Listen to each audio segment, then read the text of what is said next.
Halo, saya Reska Otanusa Putra, mahasiswa Akidah dan Filsafat Islam UIN Sunan Gunung Jati, Bandung.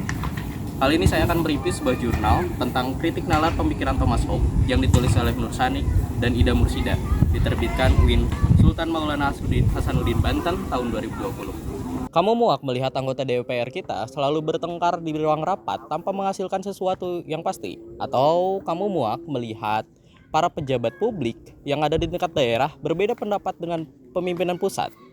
Atau kamu ingin melihat adikmu, pamanmu menjadi penguasa di negeri ini berturut-turut? Maka, jika kamu muak dengan sistem demokrasi seperti itu, Thomas Hobbes menawarkan sebuah konsep yang disebut dengan Leviathan. Apa itu Leviathan? Mari kita bahas. Sebelum menuju ke sana, alangkah baiknya kita mengenal siapa itu Thomas Hobbes. Thomas Hobbes lahir di Inggris saat kondisi sosial politik di sana tidak baik-baik saja. Perang sering terjadi, perang antara sesama sipil, perang antara parlemen dan juga pemerintah, perang antara agamawan dan juga pemerintah. Dan pada puncaknya adalah ketika Raja Charles I mati di tangan rakyatnya di tangan pancungan. Ini membuat sudut pandang atau konstruksi pemikiran bagi Thomas Hobbes tersendiri yang nanti akan terlihat dari latar belakang si Thomas Hobbes. Sebelum menuju konsep negara, kita harus mengenal bagaimana Thomas Hobbes memandang manusia sebagai pusat dari kegiatan sosial dan politik. Manusia menurut Thomas Hobbes dipandang sebagai sesuatu yang naruriah, yang memiliki kecenderungan untuk meraih keberhasilan untuk dirinya sendiri. Kemudian manusia menganggap bahwasanya dirinya setara. Ini mengakibatkan bahwasanya suatu hal yang lemah atau manusia yang lemah bisa mengalahkan suatu manusia yang lebih kuat dengan cara berdialog dengan manusia-manusia lain untuk mengalahkan manusia yang lebih lemah, manusia yang lebih kuat.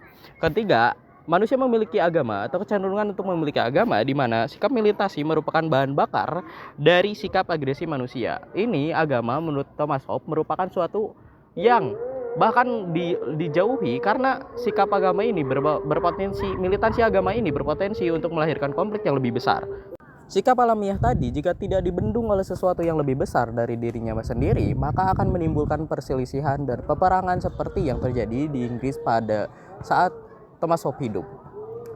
Nah, tujuan manusia untuk memiliki hak individu dan rasa aman antar sesama, maka ini perlu dipersempit oleh yang Thomas Hobbes disebut sebagai kontrak sosial atau perjanjian yang nantinya akan menjadi sebuah negara yang berkonsep Leviathan. Kontrak sosial bisa terjadi jika asas-asas ini terpenuhi. Pertama, manusia harus dijauhkan dari agama. Kenapa? Menurut Thomas Hobbes, agama bisa menjauhkan manusia dari realitas yang sebenarnya. Kedua, melihat manusia sebagai alat mekanis. Ketiga, memiliki rasio untuk tidak saling menghancurkan. Keempat, manusia harus setara. Kelima, bisa mengendalikan hawa nafsu itu sendiri diambil dari suatu mitologi yang ada di Alkitab, di mana Leviathan adalah makhluk laut atau monster laut yang ditakuti sekaligus dipatuhi perintahnya. Nah, negara seharusnya menurut Thomas Hobbes adalah bentuknya seperti itu, di mana negara memiliki kekuatan penuh untuk menggerakkan rakyatnya dan juga dipatuhi untuk rakyatnya. Nah, berbeda dengan konsep demokrasi di mana kekuatan penuh terdapat ada pada rakyat, di mana itu merupakan banyak sekali kepala yang memengaruhinya sehingga menurut Thomas Hobbes ini tidak efektif. Seharusnya negara yang kuat atau negara yang dihormati adalah negara yang memiliki kepala negara satu dan itu merupakan kekuatan absolut, di mana tidak adanya pembagian bahkan untuk sendi-sendi pemerintahan, tidak adanya yudikatif, tidak adanya eksekutif dan juga tidak ada legislatif. Hanya satu pemetaan mutlak yang harus dituruti. Nah, ini bukan berarti pemerintah atau orang terkuat tersebut bisa bersenang-senang melakukan apapun. Tidak.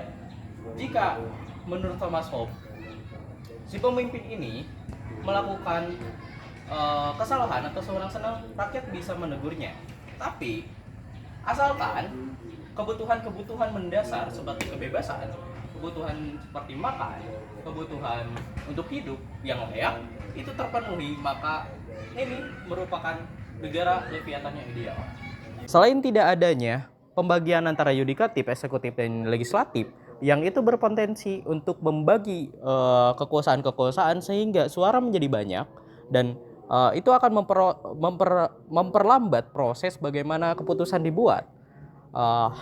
Pemimpin juga tidak adanya dualisme, dalam artian menurut Thomas Hobbes tidak adanya pemimpin agama. Jadi menurut Thomas Hobbes, pemimpin tertinggi, pemimpin negara sekaligus adalah pemimpin agama, karena ini akan menimbulkan banyaknya perpecahan antara atau perbedaan pendapat yang nantinya pemerintahan tidak akan dijalankan secara efektif. Maka pemimpin negara juga merupakan sebuah pemimpin negara seperti yang terjadi dalam sejarah di saat dari saat pemerintahan Inggris pada waktu itu di revolusi gereja. Pada intinya, negara menurut Thomas Hobbes harus dipegang pada satu orang yang mutlak, kuat, dan absolut. Perintahnya tidak bisa diganggu gugat, terkecuali dia melakukan suatu hal yang sewenang-wenang. Ini diharapkan menurut Thomas Hobbes agar tidak terjadinya perpecahan yang pada akhirnya berujung pada kekerasan, kontak fisik, perang, dan lain-lain. Tapi menurut jurnal ini dikritik bahwasanya pemikiran atau bentuk negara Leviathan ini tidak lagi direpan pada modern ini. Kenapa? Karena di sana merampas hak-hak individu, juga hak-hak kebebasan individu. Maka menurut saya pribadi, ini juga merupakan suatu hal yang tidak relevan bagi zaman ini. Karena di zaman ini kita menuntut untuk hak-hak individu dilaksanakan.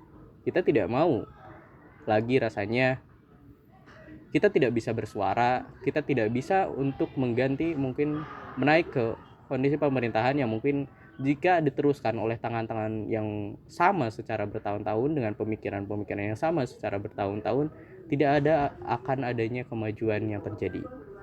Saya Rasa Tanu Saputra, sekian, terima kasih.